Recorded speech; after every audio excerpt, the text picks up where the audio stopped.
guys, it's Usernamekate and welcome back to my channel. Today I am coming to you from the familiarity of my back garden. Now there's a reason for that. I was going to take this up Rivington when Suzuki told me that I was going to get the GSXR in the summer. Obviously I was absolutely made up because I thought dry roads, loads of grip, you know, we're going to go out, we're going to give it a good spanking, we're going to make some great videos.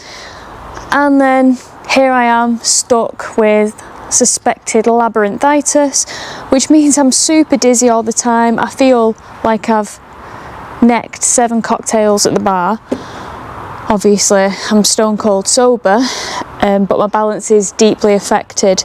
So not the best idea riding this bike, much to my dismay. So I thought, what can I give you guys? What can I bring you guys? It's going to be a walk around in the garden. There's going to be no riding on this. However, hopefully, if Suzuki are kind enough, I really hope that they lend me this again at some point when I'm recovered and I can ride and I can really enjoy this bike. So I last took this bike out, not this 100th anniversary one, obviously. This is quite a new colour scheme, there's not many of these about. But I took one out in 2018, back when I was selling Harley Davidsons. When I rode it then, I loved it, I really enjoyed it. So yeah, because I can't ride it, I'll talk you through it. Stay tuned. Right guys, here she is, Suzuki's 100th anniversary GSXR 1000R. Now, I know what you're going to say, just ignore this, just pretend it's a pannier or something. You don't have to picture it with that. Imagine we've got a nice Yoshimura can there, or something sexy. But that is just the way it is, guys, so get it out of your system, cry in the comments about it, but now we can draw a line under it and move on. So we have Suzuki's GSXR here, litre bike, 1000cc. We've got 199 brake horsepower, 117.60 if we're being finicky newton meters of torque. We've got a weight of 203 kilograms, and we've got a lovely tank, 16 litres. Now, let's have a look at the hardware, which I usually go through on my walk around videos.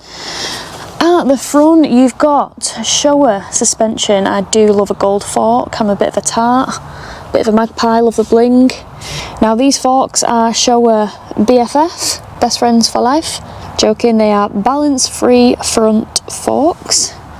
And if we have a look at the back, again we have a Showa rear suspension. And this is a BFRC Showa suspension unit, which is balance-free rear cushion. So you do have some cheeky adjustment there. If we move down to the front brakes, twin discs, 320 diameter, and we've got Brembo radially mounted monoblock calipers. So we've got 2 of those lovely things. And then if we pan on the rear, we have a Nissan rear caliper with a single disc. Engine, if you guys don't know, inline 4 999cc, or rounded up to 1000, and it utilises Suzuki's robust, bulletproof, bomb-proof engine. Guys, what do you think about the looks of the GSXR 1000R? I personally really like the looks. I do think it can be enhanced with a tank extender. Now I'll put a picture on the screen for those who don't know what that looks like, and again let me know in the comments if you agree with me, but I just think with a tank extender it just looks so much more aggressive, and I think that's really what you want out of a sports bike. So let's have a look at the dash. We have an LCD dash. It is inverted colour scheme, so you've got a black background and you've got the white didgeridoos digits on there. Trying to stop getting the glare. It's not the best for glare, is it? Maybe I have to sit on the bike. Okay, that's a little bit better, but not ideal, as you can see my reflection. So you've got your revs here, you've got your miles an hour here, you've got your gear indicator there, first gear so we don't sink in the mud and roll forward. This shows that we've got a quick shifter that's activated. It is a bi-directional quick shifter, so you've got that auto blipper as well. Here you've got the modes, you've got A, B, C. You've got traction control, so you have 10 different levels of traction control and you can switch it off completely. Here you've got the engine temp. Here you've got the air temperature, you've got the time, you've got your fuel in a bar range, but it also tells you with a figure there how many miles you've got to a tank. So it's currently saying that I should get 120 miles to a full tank. Okay, so if we press and hold the mode button, it takes us onto this box, which you can see is highlighted. If we press down, it takes it to B, and if we press down again, it takes it to C. Now, it's just standard. A, Larry, scary, probably poo your pants. B, standard road mode, pretty much. And C, more of a softer throttle response, somewhat akin to rain mode really. And then we can move over to traction control, where, as I mentioned, you can switch it off. You can have it on level 1, which isn't very intrusive, and then you can have it in maximum protection mode. It's going to save you sausage mode, which is 10. And you can rotate through the information what you see just by pressing down on the switch gear.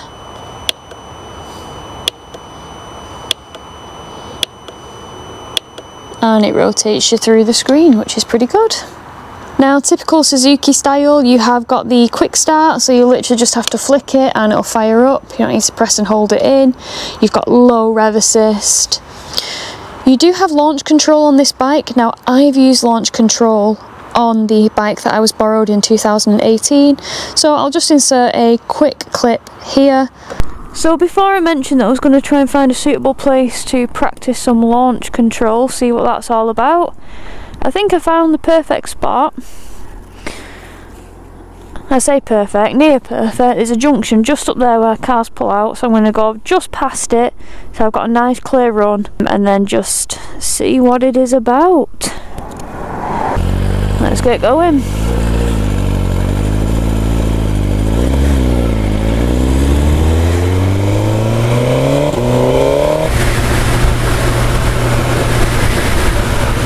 I think we found our stretch of road.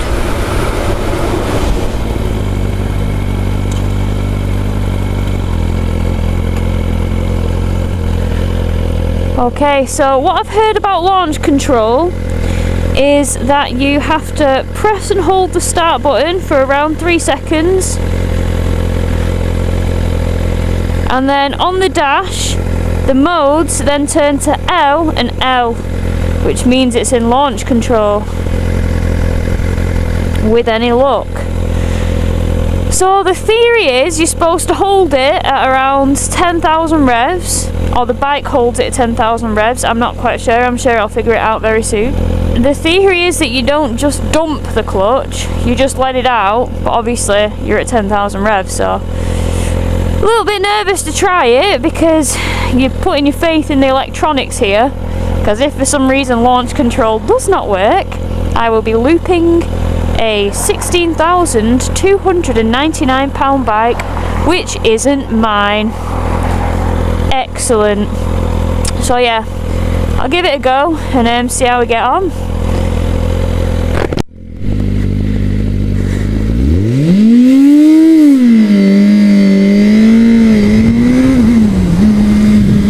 Oh, it was nice. That was less scary than I thought it was. I'm gonna pull over and do it again. Do it again, do it again, do it again. Whew, I'm like a kid at Christmas. Oh, that was a lot less scary than I thought it was gonna be. That was mint. Right, I'm gonna do it again. Hold the revs on.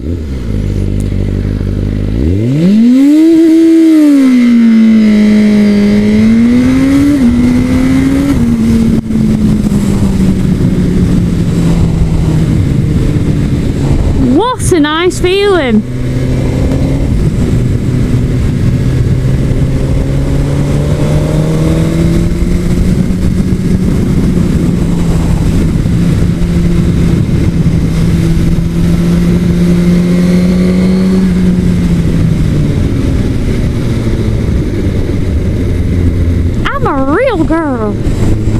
Just so you guys can see my attempt there.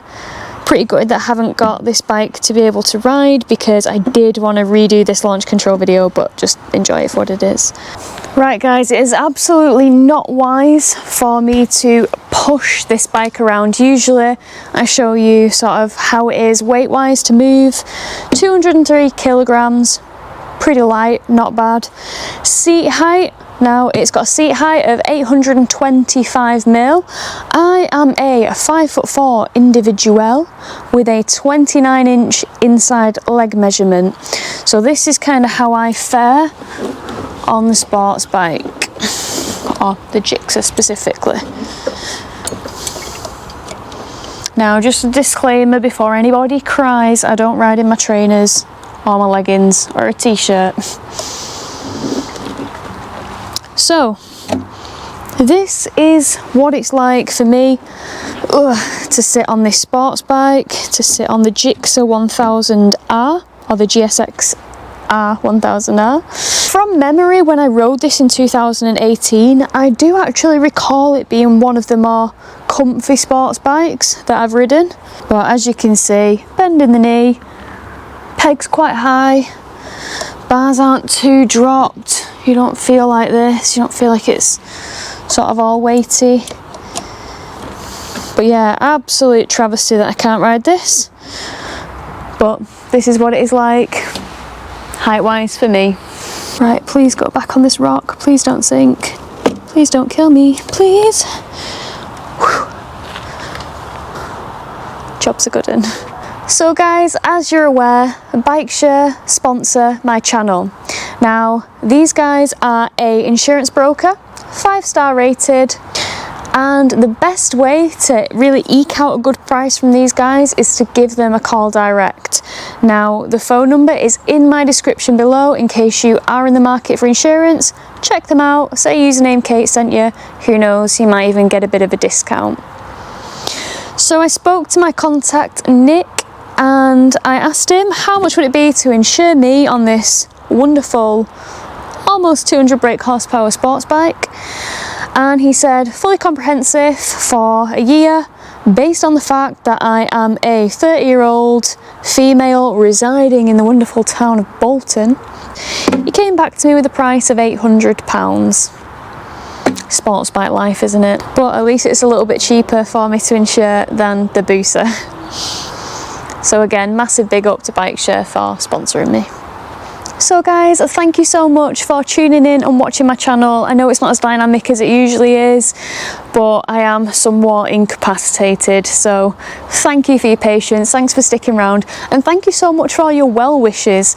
Like, I've had so many concerned messages. How are you? I hope you feel better. And you know what? I really hope I start to feel better as well, because it's going on a month with this intense balance issue, and a month without riding as a full-time motovlogger is absolutely not ideal. So thank you guys for watching. Thanks for all your comments, your shares, the love. It's appreciated. Okay guys, so until the next time, take care, ride safe, and hopefully I'll see you guys out on the road. Bye.